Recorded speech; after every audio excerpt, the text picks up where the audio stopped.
Hello my dear friend, welcome back to on channel. तो आज की हमारी वीडियो का टॉपिक है कंपैरेटिव स्टेटमेंट। कंपैरेटिव स्टेटमेंट होता क्या है और कब या किस तरीके से हम इसका यूज़ करते हैं। जब भी फाइनेंशियल एनालिसिस की एक टेक्निक है, जब भी हमें फाइनेंस को एनालाइज करना होता है तब हम इस टेक्निक का यूज़ करते हैं।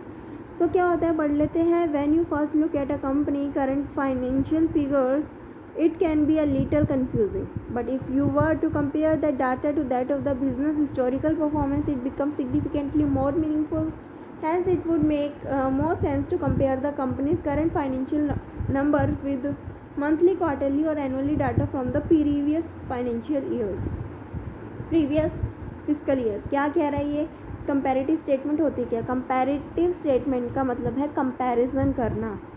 कंपनी अपने आप से कंपैरिजन कर रही है, कंपनी किसी दूसरी कंपनी से या एक पर्टिकुलर इंडस्ट्री के अंदर दूसरी फर्म से कंपैरिजन नहीं कर रही, वो अपने आप से कंपैरिजन कर रही है कि एक कंपनी खुद कैसा परफॉर्म कर रही है, किसके साथ, अपनी करंट परफॉर्मेंस को अपनी पास्ट परफॉर्मेंस के साथ कंपैरिजन कर रही है। अगर सिर्फ हम करंट परफॉर्मेंस लेके चलते तो हमें पता नहीं चलेगा, समझ में नहीं आएगी। लेकिन जब हम करंट परफॉर्मेंस को हम अपने पास्ट रिकॉर्ड के साथ कंपैरिजन करते हैं तो चीज़ों को कंपैरिजन करना बहुत ज़्यादा ईजी हो जाता है। ठीक है। So in this process you should notice some trends that will help you map out the futures of your business. This is done the same way common size financial statement is done by a little differently. Hypothetical example would help you understand the importance of the same. Comparative financial statement of hypothetical XYZ company. Despite calculating the percentage for each of the year, that is the vertical analysis, the horizontal analysis has also been performed in the sense that the conversion is done over the year. तो यहाँ पे हम किस तरीके से comparison करते हैं?